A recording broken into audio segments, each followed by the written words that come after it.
Hey there, I'm Lee Ullman here with some big news from the National Young Farmers Coalition. We're partnering with Heritage Radio Network on a special season of The Farm Report. It's all about what's happening with the Farm Bill and how it impacts farmers and eaters. I am growing diversified vegetables on land that's been in our family for 150 years. And so with the pandemic, gentrification, property values going up, we had to sell the land and we lost it. Join us as we uncover the untold stories behind this massive piece of legislation that shapes how we grow our food, what we eat, and so much more. The problems we have had, those are things that come from earlier Farm Bill and USDA policy, right? Like Earl Butts, get big or get out. You know, it's my responsibility to know not only what I'm eating, but then like how that all came to be. And realize like, wow, like this piece of legislation, all this money, like it's technically something that I support as a taxpayer. While Congress debates the next Farm Bill, this is not just an invitation to listen. It's a call to action. Be part of the conversation. Subscribe to the Farm Report on Heritage Radio Network, wherever you listen to podcasts. This program is brought to you by Threes Brewing, a Brooklyn-based brewery making beers you'll want to revisit over and over again. Carefully crafted and gladly shared. Visit Threes at 333 Douglas Street in Gowanus, or learn more at threesbrewing.com. You're listening to Heritage Radio Network. We're a member-supported food radio network broadcasting over 35 weekly shows live from Bushwick, Brooklyn. Join our hosts as they lead you through the world of craft brewing, behind the scenes of the restaurant industry, inside the battle over school food, and beyond. Find us at heritageradionetwork.org. We talk about food, we talk about music, with musical dudes, finger on the pulse, snacky tunes. Hello and welcome to Snacky Tunes. I'm one half your host, Greg Bresnitz. We are coming to you live from New Zealand, a very special episode.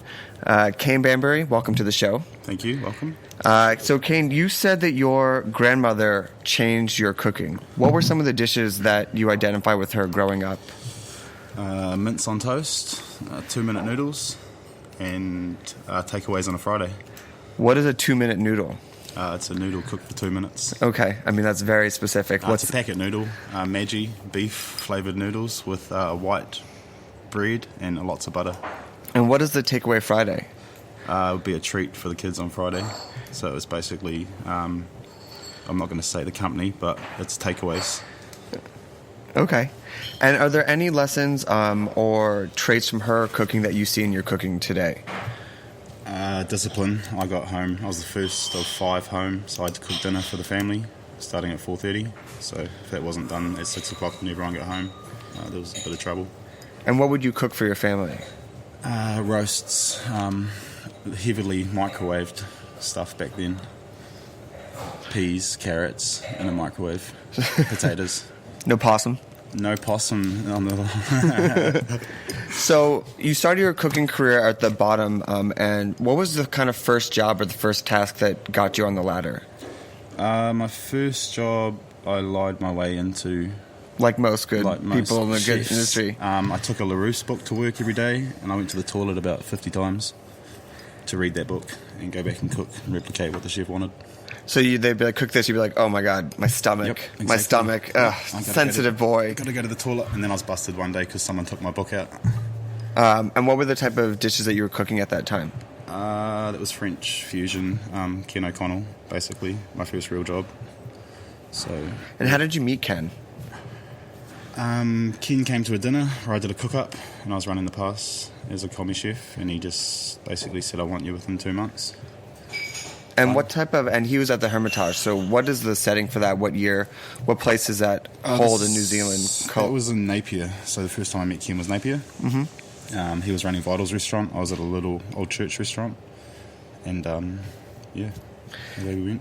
And from cooking from there and cooking under Ken, what type of structure and discipline did he begin to instill in you, and what were the lessons you took from the settings of the Hermitage? Timing,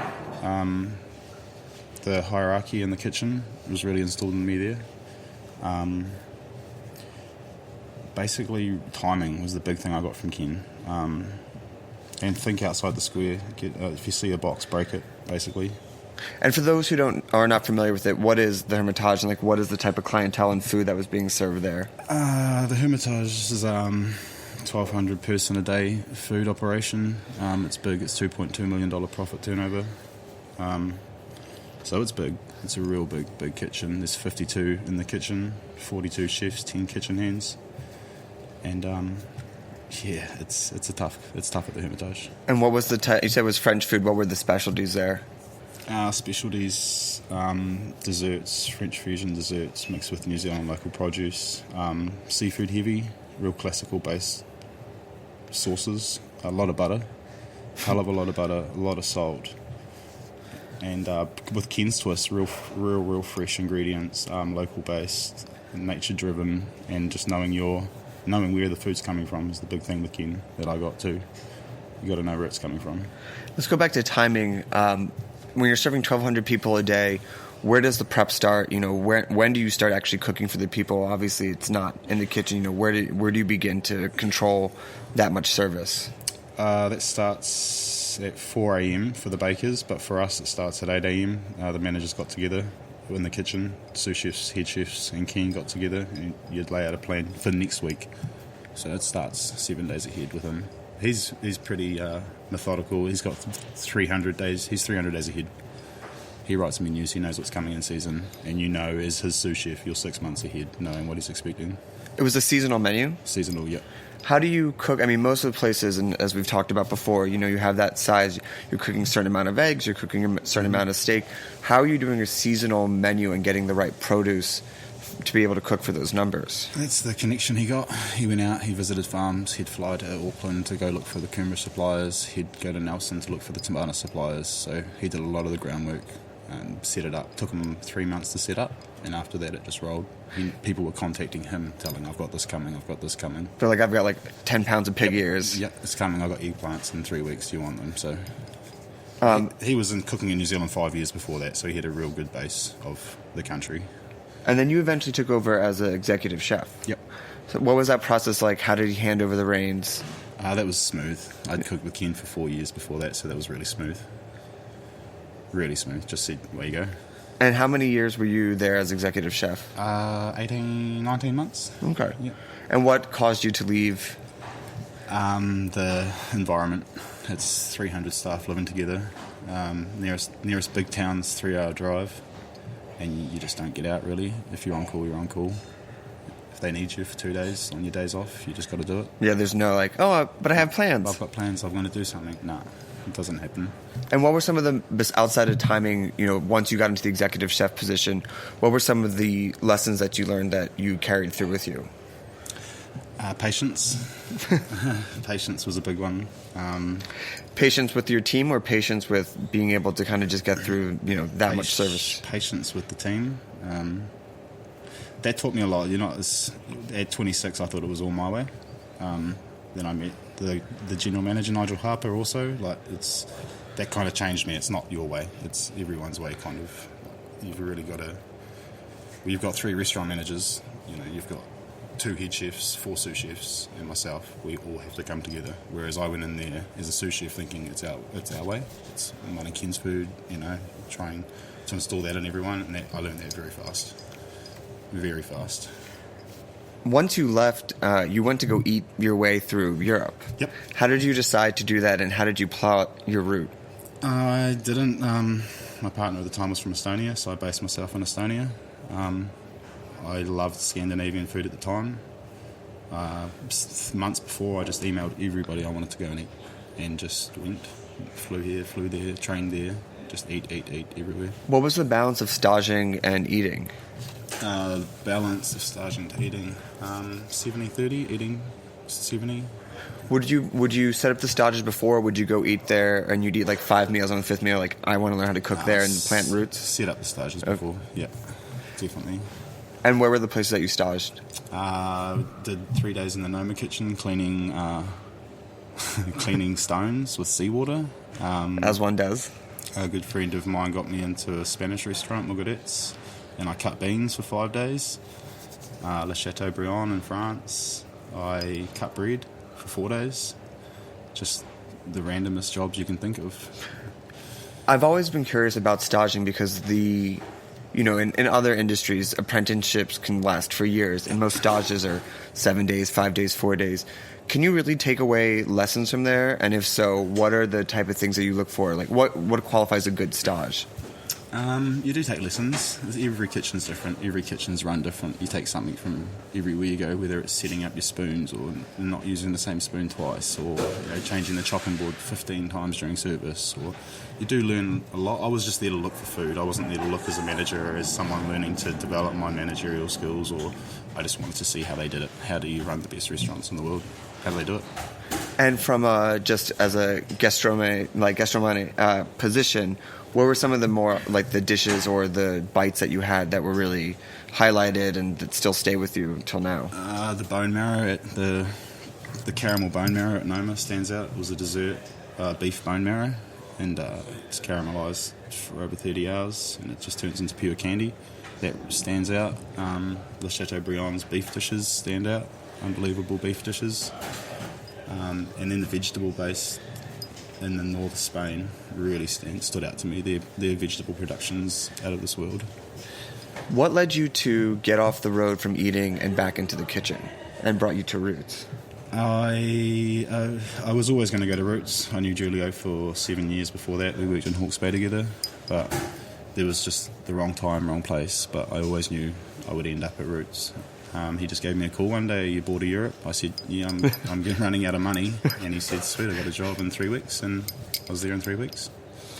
And for those of you who don't know, what is the setting? What is the makeup of the restaurant? It's a 7-table restaurant. We could sit 22 people. Digger station only restaurant. It's one of the first in New Zealand to take that leap. We serve 5, 9 and 12 courses. And it's chef serve. We have 3 chefs and a sommelier, so we do a lot of the serving. We run in the pass, and basically it's just an experience. It's all about the experience. The food is right up there, but it's the experience. If you go to Roots, you're going for a dining experience. You're not going to eat the crayfish or the beef. You're going for the whole setting, the garden tours. We did courses in the garden. You'd go up and get your own honey from the beehive. It's just the culinary experience, really. And most of it is foraged, right? Money, yeah, 90% of it's foraged. Every day we'd go out, we'd meet for a coffee at 9:30, and then we'd spend 2.5 hours going out picking. So what was the lead time? I mean, if the restaurant before was a week, what was the lead time for setting up this menu? I'd finish work on a Saturday at night, have a good night out, and wake up Sunday and start thinking about a What menu. time on Sunday? Really late on a Sunday. Start thinking about a menu, start seeing if we can create the menu Monday morning, start doing some of the base ice creams and getting a few things ready. And then Monday morning was just a free-for-all. The best thing about Christchurch is there's farmers markets Friday, there's farmers markets Sunday, and everyone's out there to share and give knowledge where things are growing, and really small community in Littleton. And from there you were awarded 3 hats, the highest accolade that you can get in New Zealand, and Restaurant of the Year in 2015. Yep. What led you to leave Roots and kind of find your way to Sherwood? The next challenge, really.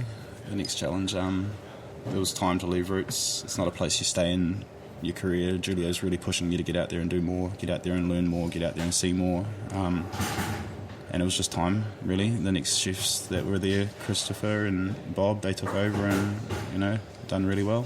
And what were some of the lessons that you took from Roots that allowed you to start building the menu and the plan here at Sherwood? Lessons took from Roots. Just put your mind to it and go for it. You're always going to achieve it. And no matter what happens, you're going to achieve that goal. And just keep going and going and going and going and going until you have achieved it, really. Julio's big on it. Well, we're going to take a quick musical break, and then we're going to be back with Fraser Brown, who's going to join us, along with Kane, and talk about Sherwood, its philosophy, its food program, its wine program, its dirt bike racetrack, and all the other things that make this super special. We'll be right back on Snacky Tunes.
Welcome back, Fraser. Thanks for joining us. Thank you very much. So for those who have not been to Queenstown, can you set the stage for Sherwood? Sherwood is a hotel situated in a alpine vista. Queenstown itself is situated in the Great Lakes district of the South Island of New Zealand, so surrounded by great mountainous snow-capped mountains and big open expanses of forest. We are the edge of civilization, as you could say. And beyond us is the great expanse of the southern part of the island, where it's all national park from here. Sherwood itself, if you're after that, that's a hotel locked inside that moment. It's 78 rooms. It takes on a couple of hundred guests, and. And was a motel from 1985. Yeah, so it was first put in place in the sort of mid-80s and was one of the first $1 million complexes to be put together in the Queenstown area.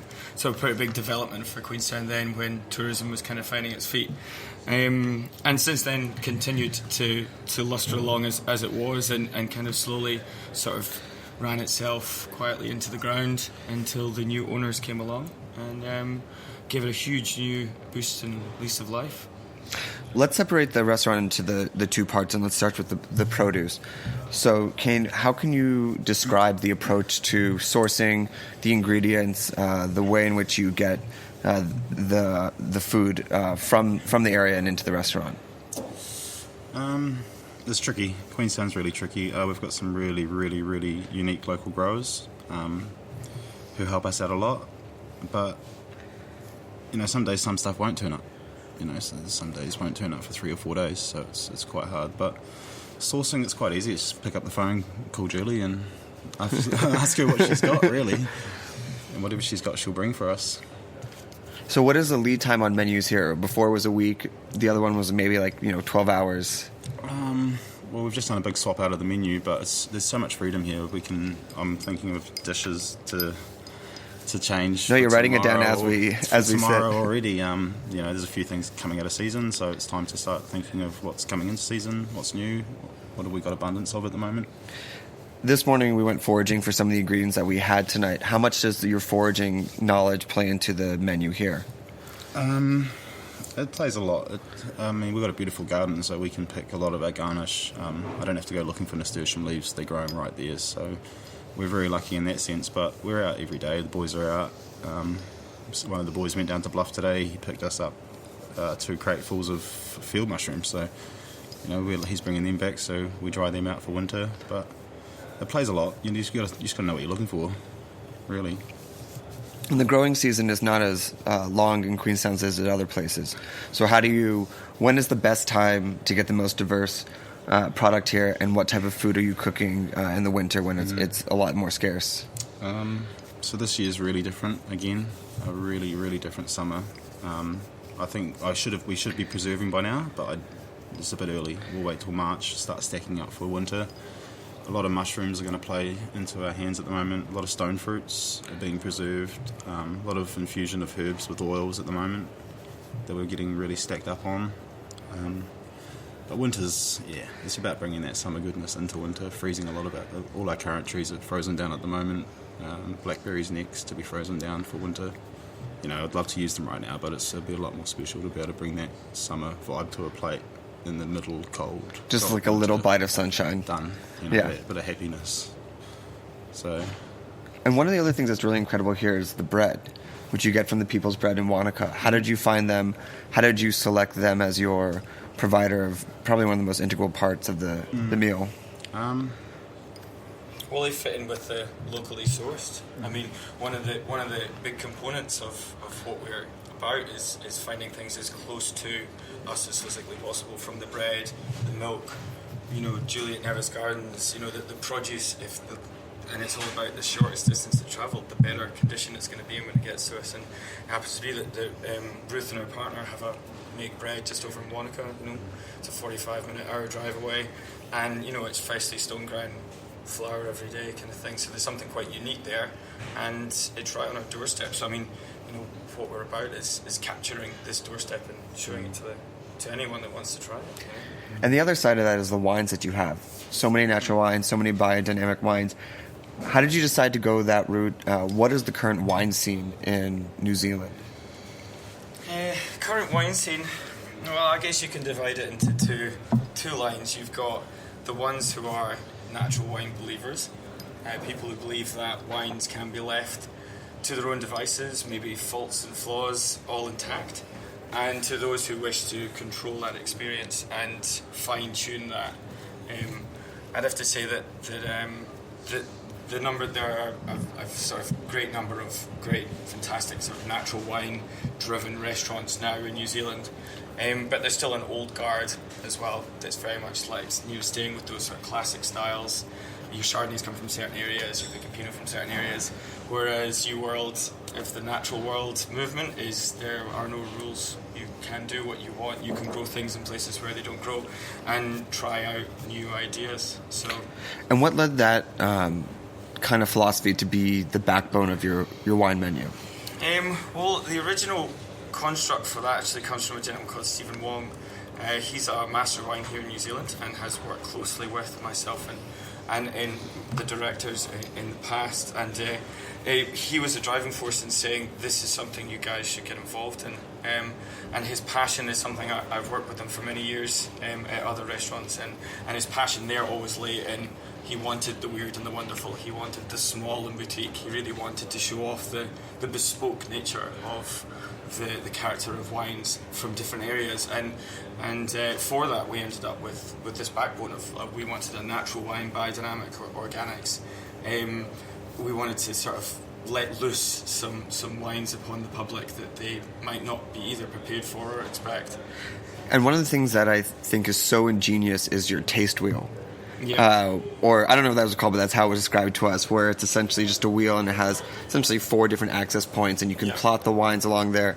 And it's a really amazing, there's a bar in New York called Pouring Ribbons that is very similar for people who might not know all the spirits or all the things, but it kind of gives them an easy access point. So who developed that? Who came up with it?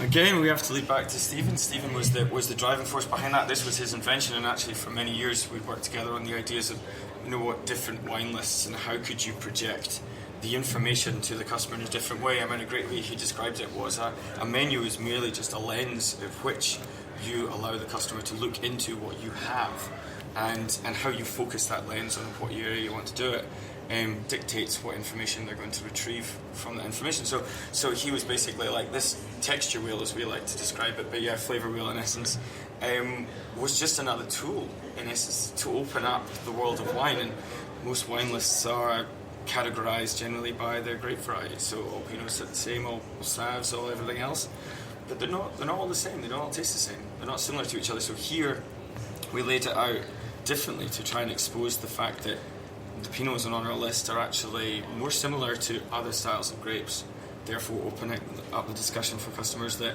if you like that Pinot, maybe you'll like this Gamay, maybe you'll like Beaujolais in your...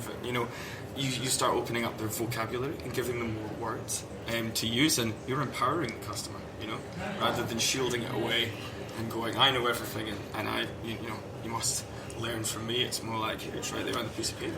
What do you want to know? One of the other things that's opened up for discussion is when you walk in here, you see a green egg as one of your cooking tools in the kitchen, and I don't know if I've ever seen that front and center. How did you decide to place that in there? What was if I'm coming, it's got to be there, it's got to be in the kitchen, and how is it used in the overall meal preparation? Well, I mean, it's came at the start, and the idea here was that the judges wanted that. They wanted that barbecue sense. They needed that flavour, that texture, and that reality that you get from cooking on real flames. That gas and for every other means we can come up with, how fantastic can be accurate to timing and temperature, but you can't beat flame cook things. And in this sense, they really went for it. Now, to choose the green egg was, in essence, it's a great tool, and it's got a great standing. There's a lot of people that come in and point and go, I've got one, or I've worked with one before, and it had to sit there. So yeah. And you also have a lot of other food programs. Tell me about the weekly farmer market and how that came about and who's involved in it. Weekly farmer market. So this was kind of started off the back of, I guess, the fact that we produce locally sourced, organically driven produce, and it's made as fresh as physically possible. And of course, what you've got here is a community that are, wanting to eat this kind of food. But you were just giving them the option, well, what if we had a farmer's market where we could take our producers and skip us and put them front and centre in front of the audience, which was our locals, and go, hey, you guys who live here in this town, here are the people that we buy our stuff from, and they're just down the road. You can meet them face to face, so therefore we had to have a farmer's market.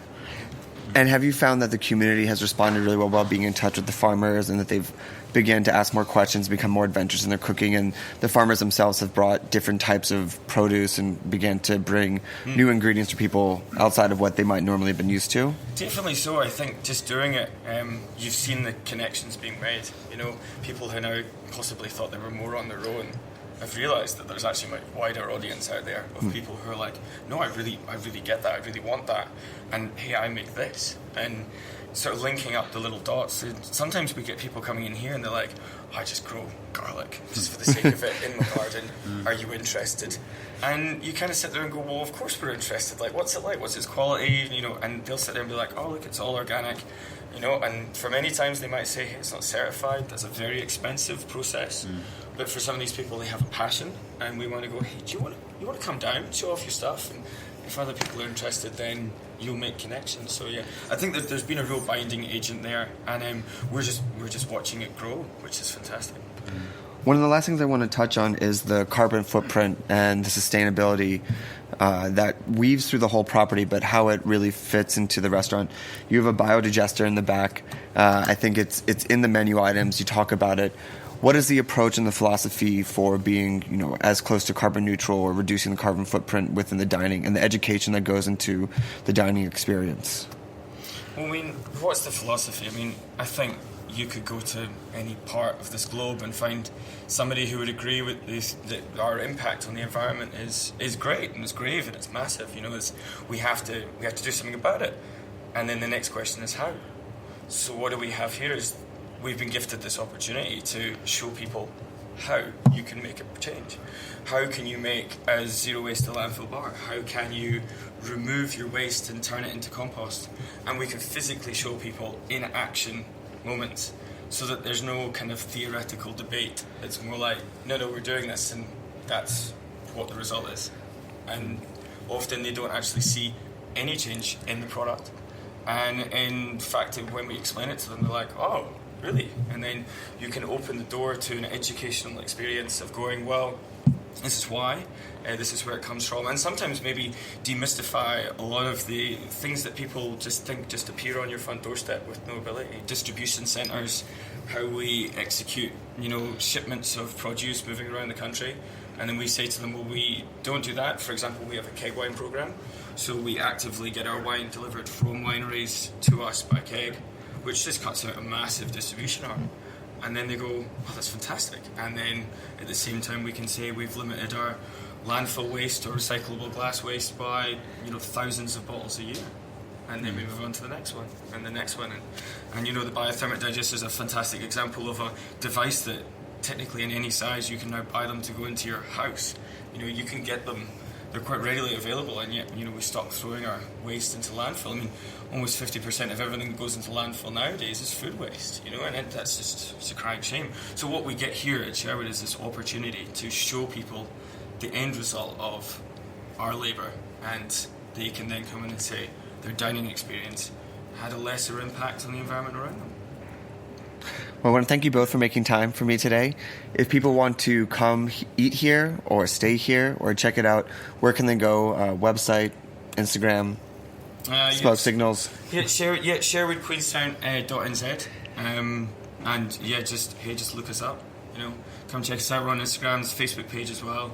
And you get involved. If you've got any good ideas as well on any front, we're open to everything. So yeah. Great. We're going to take a quick musical break, and then we'll be back with Rippon Winery, who we found on the wine list here at Sherwood and decided to go out to Wanaka and interview. Thank you guys so much. All right, thank you very much.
This episode is brought to you by Threes Brewing, a Brooklyn-based brewery known for creating drinkable craft beers that balance complexity and simplicity with a focus on lagers, farmhouse ales, and hop-forward American ales.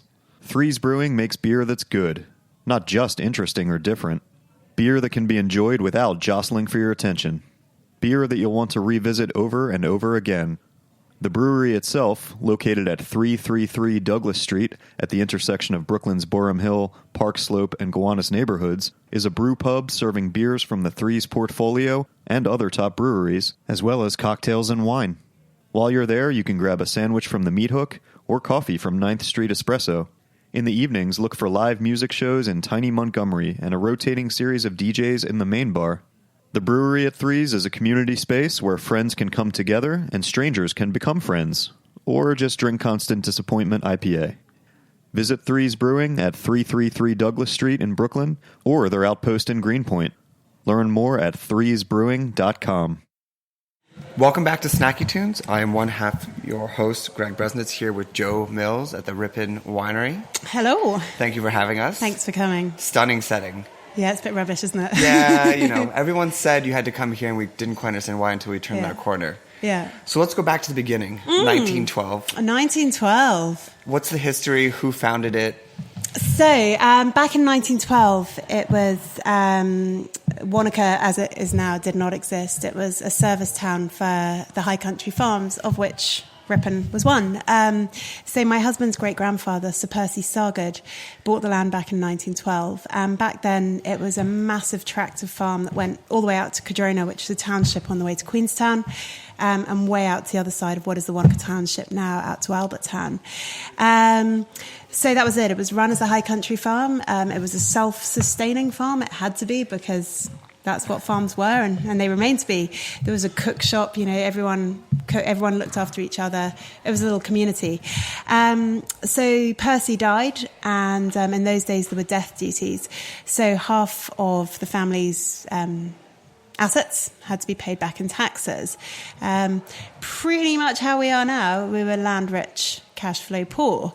The family business then was import and export and warehousing down in Dunedin, which in those days was the capital of New Zealand, and certainly the biggest port. So suddenly what was a massive tract of farm in the family was suddenly massively reduced in size to pay for all these death duties.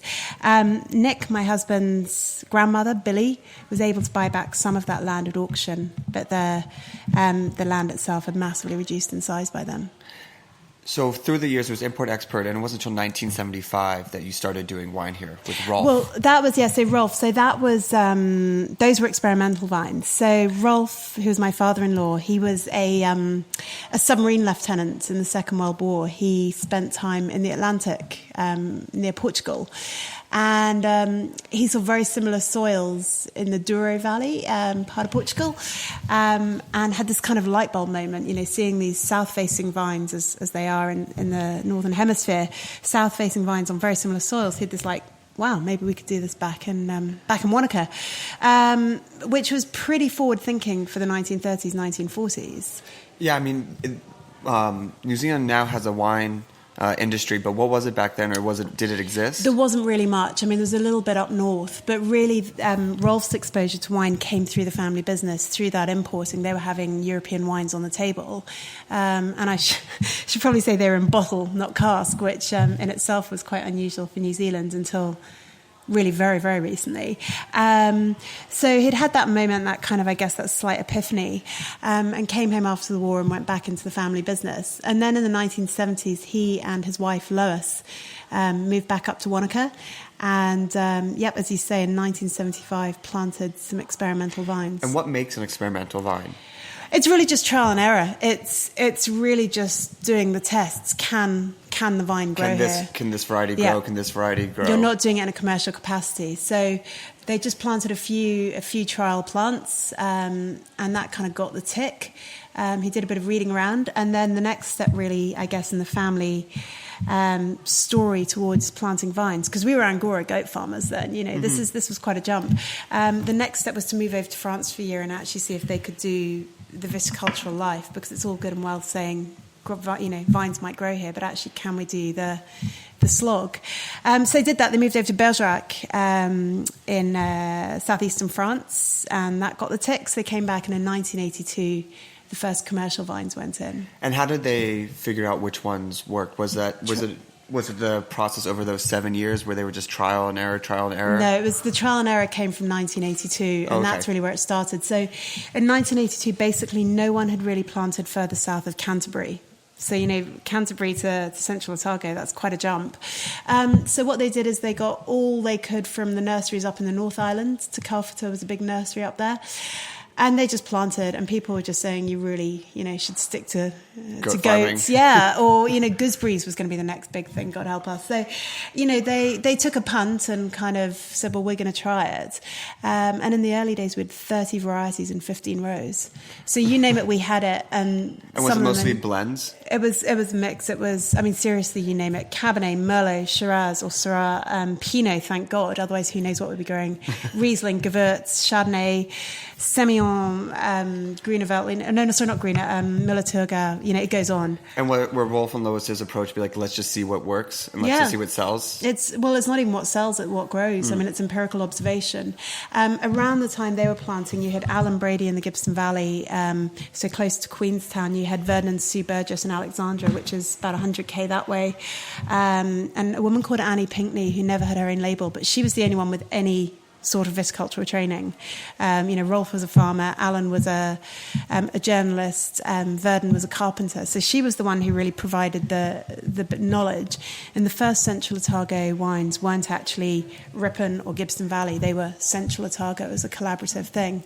And so really it was over the 1980s and into the 90s that we started working out, as the vines matured, what did and didn't grow here. And it was right up to 2005, which was the last time we pulled out vines that we didn't really feel should grow here. So it's just been constant watching of the vines. And I think by having a single property, a single vineyard, a single farm, we've been afforded the luxury of being able to make those calls much more easily than if we were buying fruit in from lots of different vineyards. So almost a smaller footprint gave you a lot more control and able to grow it in a more direct and focused way, as opposed to if you're going all the way back out to where the original footprint is. That's even different climates or a huge extreme.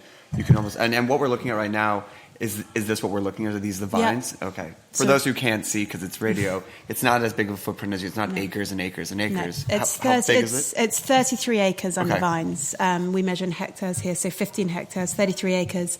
And then we've got probably another maybe 50 acres on top of that, which is farmland. But that's farmland, so we very much focus on the land as a farm as a whole, and that comes into the way we farm with biodynamics. But in terms of vineyard, we've worked out what grows best here and sticking to that. And pre-2002, when Nick kind of came back, what was the selling and how many bottles were you producing? How many cases? It's probably comparable. No, probably a bit more now, I suppose. But, we grow between, and it's a massive window because of seasonal variation and by virtue of having this one site. We're looking between 4,000 in a small year to 8,000 cases, times that by 12, so just under 100,000 bottles in a top year. It's tiny in the grand scheme of things. And the summer came super late this year, so how does that affect the growing season? It's not been too bad. It's still too early to tell. We're just going through veraison now, which is the period when the grapes change colour and really start, the ripening really begins. Over the next few days, we'll start putting the nets on. But what we're seeing, we don't irrigate at Rippon. It's part of what we're doing with our farming. So having a really wet spring has been really fantastic. And certainly I think in terms of soil nutrition, that's going to work very well to the next season as well. But, people always ask, is this going to be a good season or is it going to be crap because we've not had summer yet? And to be honest, until the fruit's on the sorting table, and even then when the wine's in the bottle, you just don't know. The marketeers out there love calling it the best vintage yet, and the media love kind of being doom mongers about things, but you don't write it off until it's in your glass. You and Nick both have backgrounds in wine leading into here, so if you could give us a brief history of Nick's course and also your own university as well. So Nick, he's third generation. Fourth generation, yeah. So we've got the fifth generation running amok in the meantime. God. But no, fourth generation.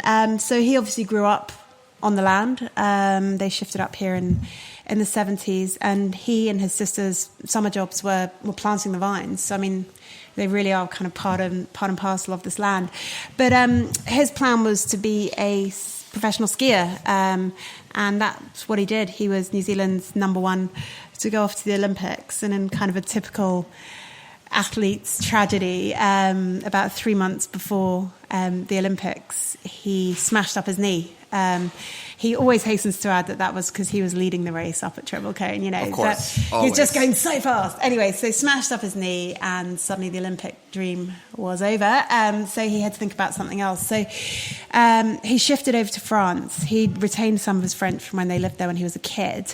And so he went back over and kind of trained up in French, and then got jobs in vineyards. So he was in Burgundy predominantly and Alsace for 4 years, working in vines, working in wineries, did a biodynamics course over there. We'd always been an organic vineyard.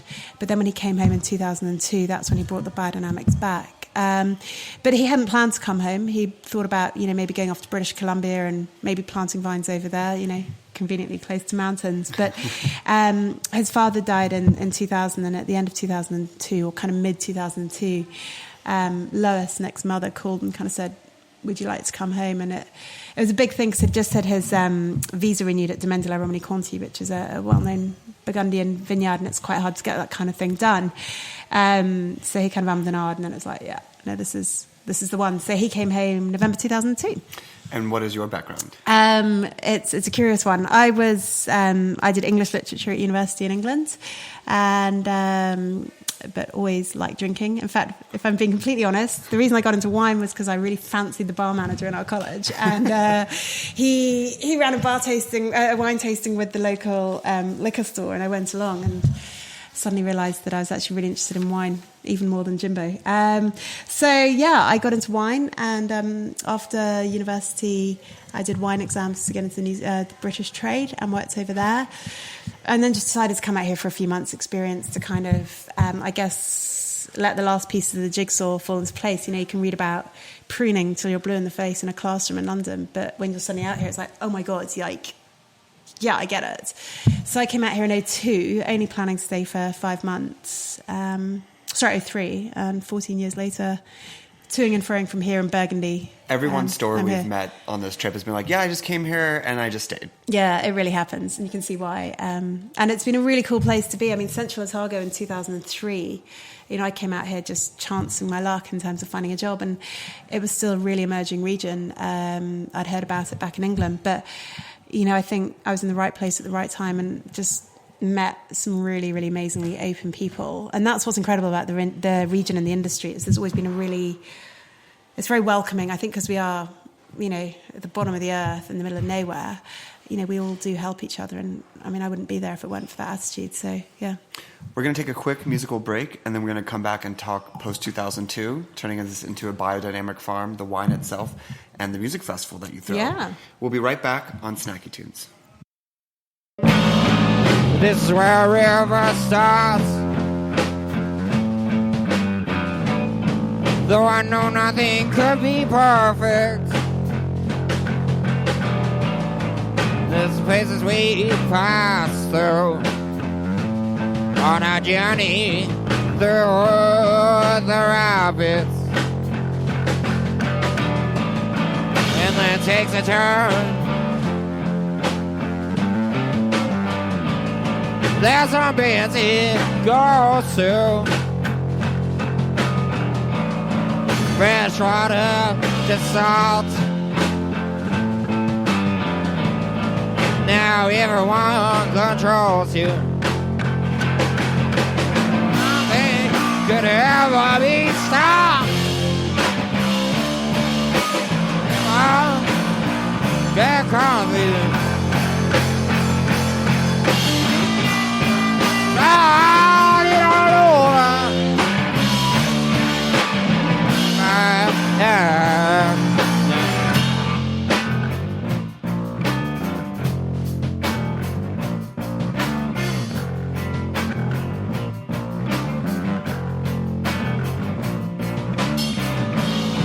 And this is where we heard it all. Oh, after I implored you, oh, in this river It's a ride and it's hard to our lives, or we will be returned to the ocean. No, never thought it was wrong. River, yeah, got the sound of back. No.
Could ever be stopped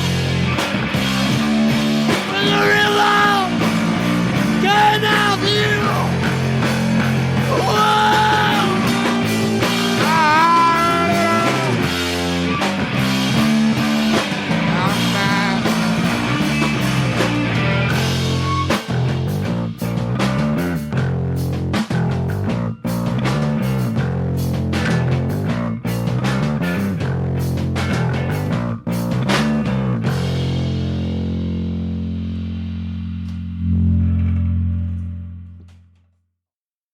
That was just a ripper for Rippon.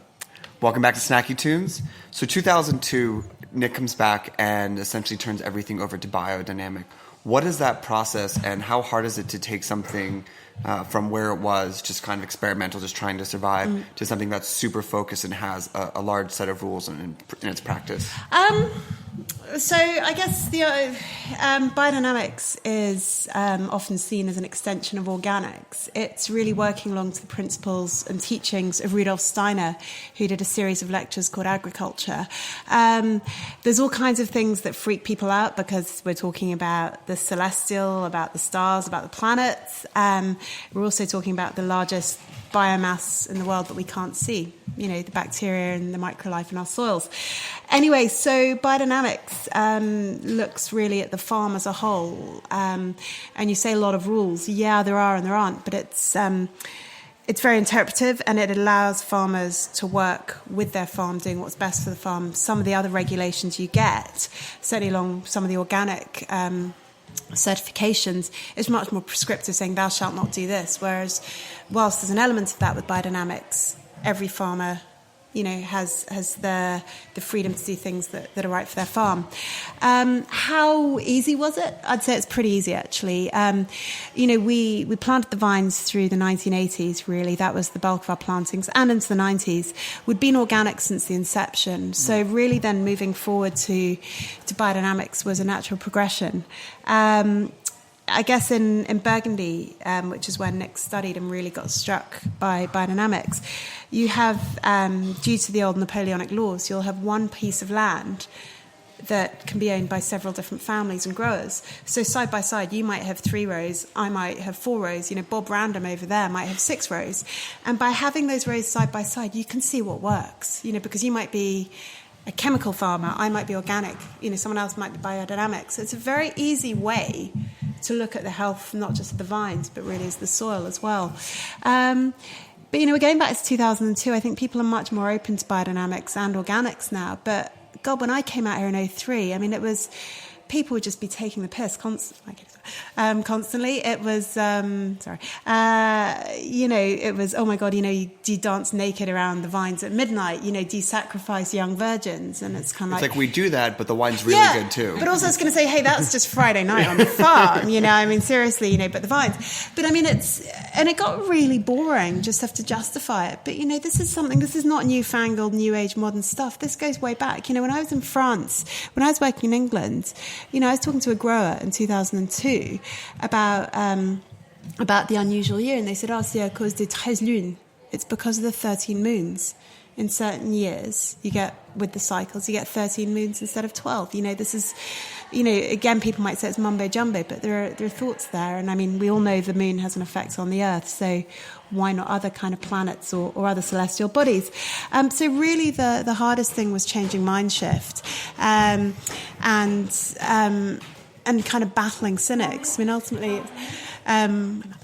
ultimately it was, it's like, well, this is what's best for the land. I mean, we bottle our wines under cork. Most people at the time are bottling under screw cap. It's why should we justify what just feels right? And that's the thing with biodynamics. It feels good. It feels right. So let's talk about the wine itself. Yeah. So you said, thankfully, you planted Pinot Noir, and by default, you have some of the oldest vines in the region. So what is the current makeup of the Rippon winery? So 55% of our vines are Pinot.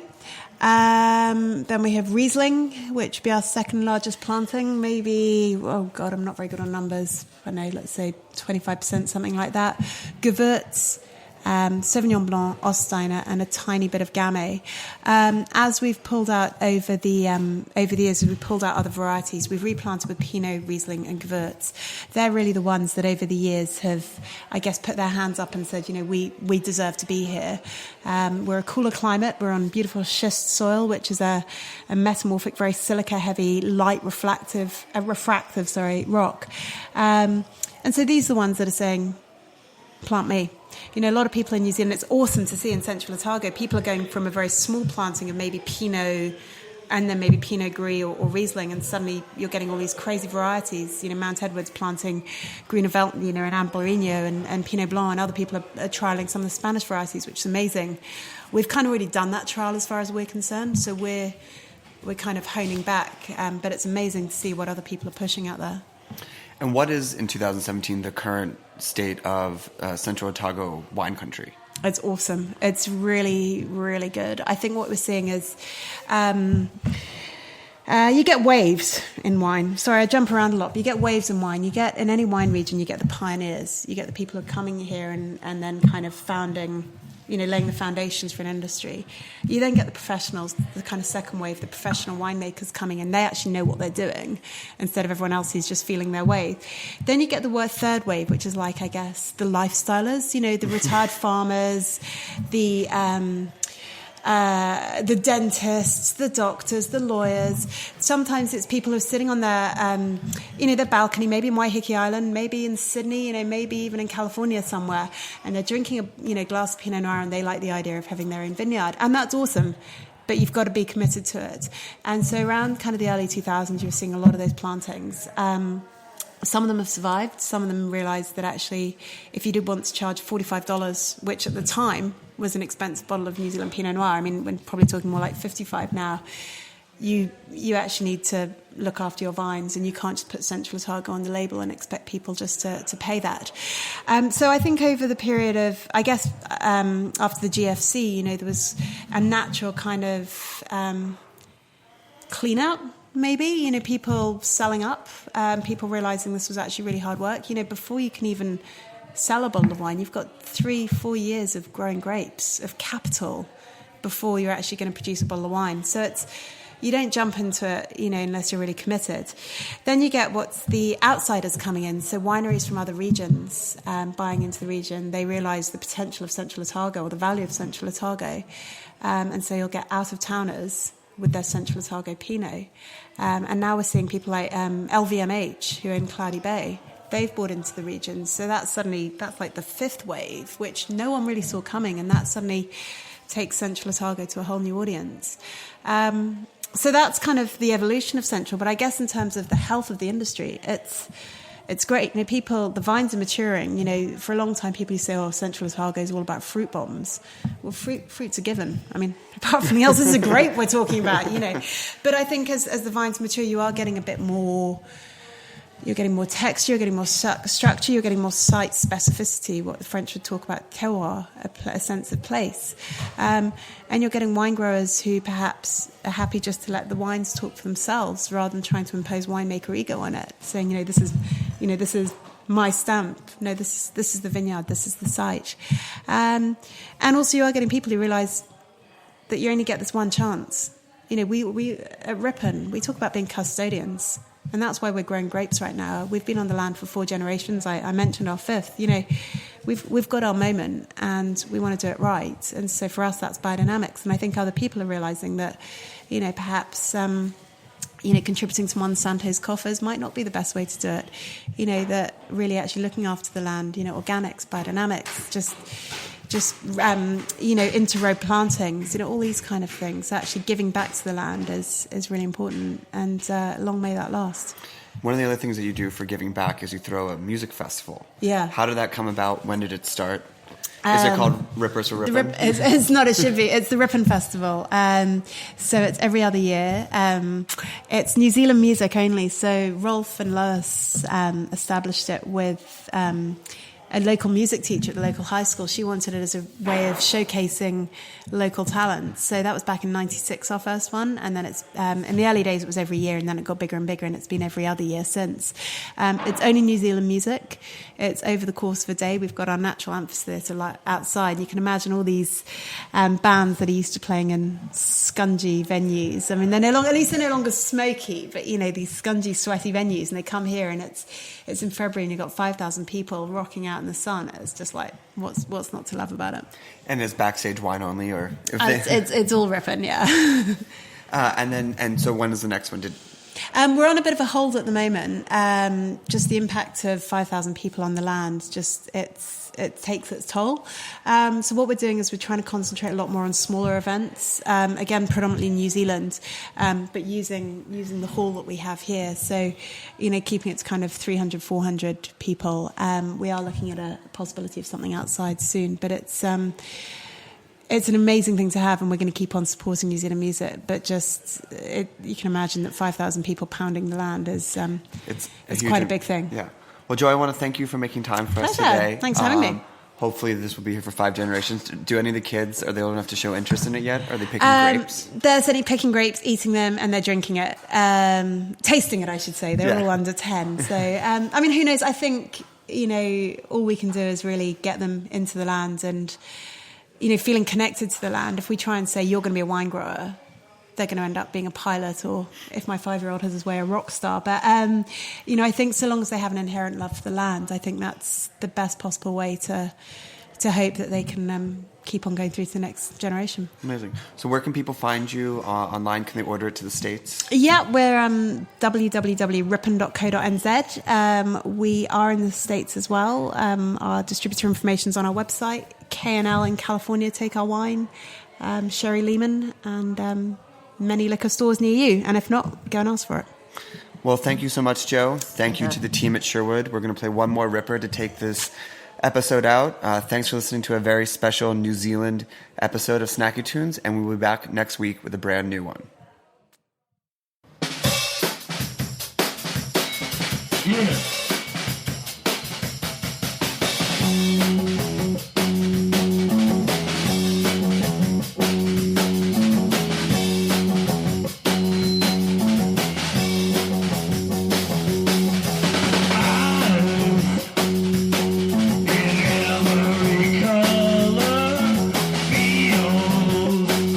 Like a liquid machine.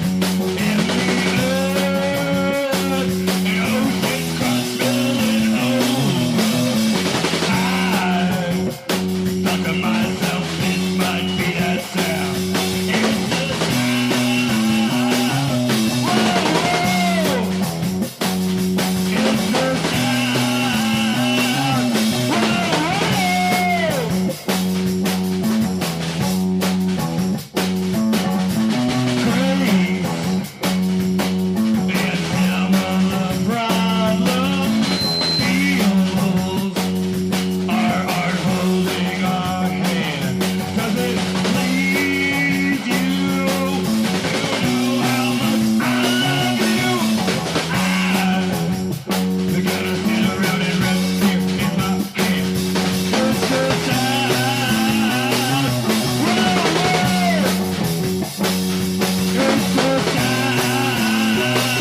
that sound? Where we gonna find that sound? Where we gonna find that sound? Where we gonna find that sound? Where we gonna find that sound? Where we gonna find that sound? Where we gonna find that sound? Where we gonna find that sound? Well, where we gonna find that